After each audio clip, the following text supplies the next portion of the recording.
The Selfish Giant, a classic by Oscar Wilde, who lived from 1854 to 1900. I will simply say, the more one knows of the life of this remarkable man, the even more poignant becomes this story. The Selfish Giant. Every afternoon, as they were coming from school, the children used to go and play in the giant's garden. It was a large, lovely garden with soft green grass. Here and there, over the grass, stood beautiful flowers like stars, and there were 12 peach trees that in the springtime broke out into delicate blossoms of pink and pearl, and in the autumn bore rich fruit. The birds sat on the trees and sang so sweetly that the children used to stop their games in order to listen to them. "How happy we are here," they cried to each other. One day, the giant came back. He had been to visit his friend the Cornish ogre and had stayed with him for 7 years. After the 7 years were over, he had said all that he had to say, for his conversation was limited, and he determined to return to his own castle. When he arrived, he saw the children playing in the garden. "What are you doing there?" he cried in a very gruff voice, and the children ran away. "My own garden is my own garden," said the giant. "Anyone can understand that, and I will allow nobody to play in it but myself." So he built a high wall all around it and put up a notice board. "Trespassers will be prosecuted." He was a very selfish giant. The poor children had now nowhere to play. They tried to play on the road, but the road was very dusty and full of hard stones, and they did not like it. They used to wander round the high wall when their lessons were over and talk about the beautiful garden inside. "How happy we were there," they said to each other. Then the spring came, and all over the country there were little blossoms and little birds. Only in the garden of the selfish giant it was still winter. The birds did not care to sing in it, as there were no children, and the trees forgot to blossom. Once a beautiful flower put its head out from the grass, but when it saw the notice board, it was so sorry for the children that it slipped back into the ground again and went off to sleep. The only people who were pleased were the snow and the frost. "Spring has forgotten this garden," they cried, "so we will live here all the year round." The snow covered up the grass with her great white cloak, and the frost painted all the trees silver. Then they invited the north winds to stay with them, and he came. He was wrapped in furs, and he roared all day about the garden and blew the chimney pots down. "This is a delightful spot," he said. "We must ask the hail on a visit." So the hail came. Every day for 3 hours he rattled on the roof of the castle till he broke most of the slates, and then he ran round and round the garden as fast as he could go. He was dressed in gray, and his breath was like ice. "I cannot understand why the spring is so late in coming," said the selfish giant, as he sat at the window and looked out at his cold, white garden. "I hope there will be a change in the weather." But the spring never came, nor the summer. The autumn gave golden fruit to every garden, but to the giant's garden she gave none. "He is too selfish," she said. So it was always winter there, and the north wind, and the hail, and the frost, and the snow danced about through the trees. One morning, the giant was lying awake in bed when he heard some lovely music. It sounded so sweet to his ears that he thought it must be the king's musicians passing by. It was really only a little linnet singing outside his window, but it was so long since he had heard a bird sing in his garden that it seemed to him to be the most beautiful music in the world.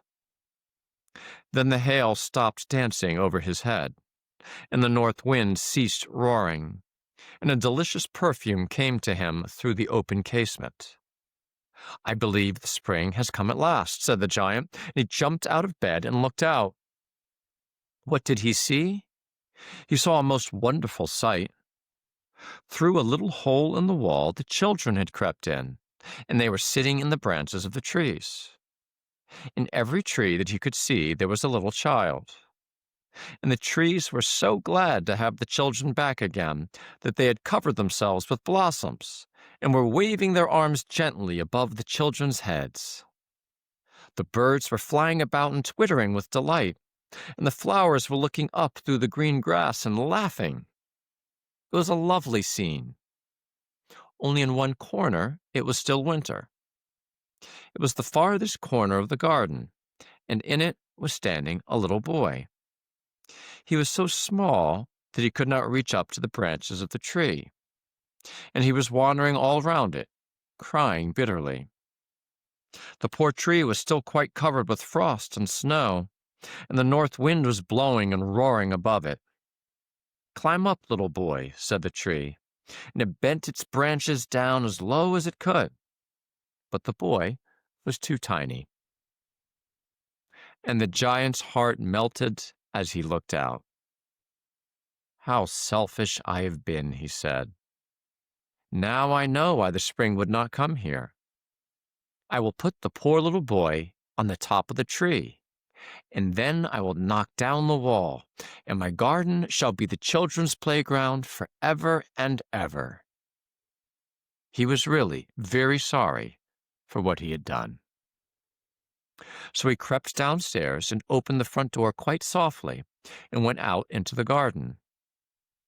But when the children saw him, they were so frightened that they all ran away, and the garden became winter again. Only the little boy did not run, for his eyes were so full of tears that he did not see the giant coming. And the giant stole up behind him and took him gently in his hand and put him up into the tree. And the tree broke at once into blossom, and the birds came and sang on it, and the little boy stretched out his two arms and flung them around the giant's neck and kissed him. And the other children, when they saw that the giant was not wicked any longer, came running back, and with them came the spring.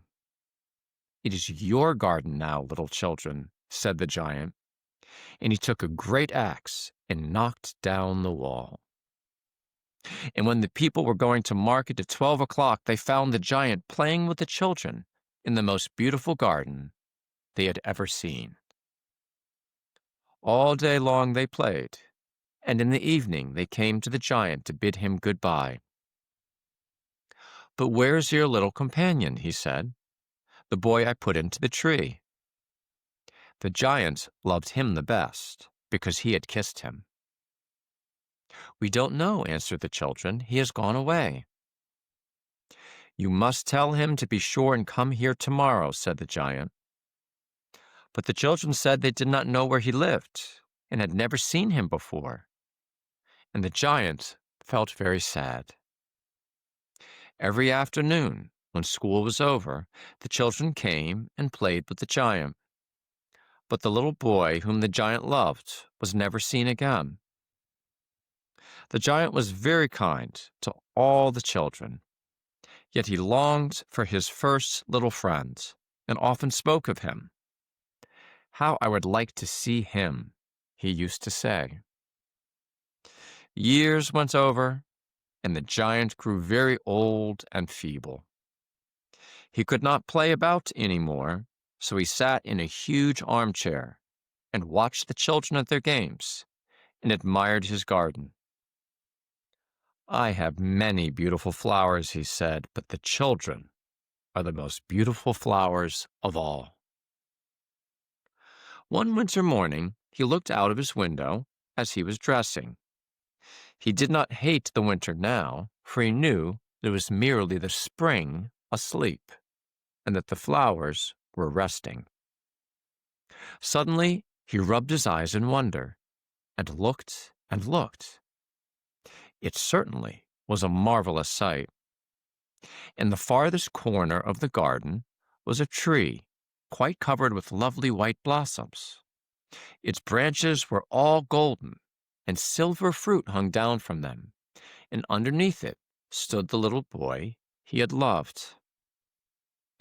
Downstairs ran the giant in great joy and out into the garden. He hastened across the grass and came near to the child. When he came quite close, his face grew red with anger. He said, "Who hath dared to wound thee?" For on the palms of the child's hands were the prints of 2 nails, and the prints of 2 nails were on the little feet. "Who hath dared to wound thee?" cried the giant. "Tell me, that I may take my big sword and slay him." "Nay," answered the child, "but these are the wounds of love." "Who art thou?" said the giant, and a strange awe fell on him, and he knelt before the little child. And the child smiled on the giant and said to him, "You let me play once in your garden. Today you shall come with me to my garden, which is paradise." And when the children ran in that afternoon, they found the giant lying dead under the tree, all covered with white blossoms. The end. The Selfish Giant by Oscar Wilde.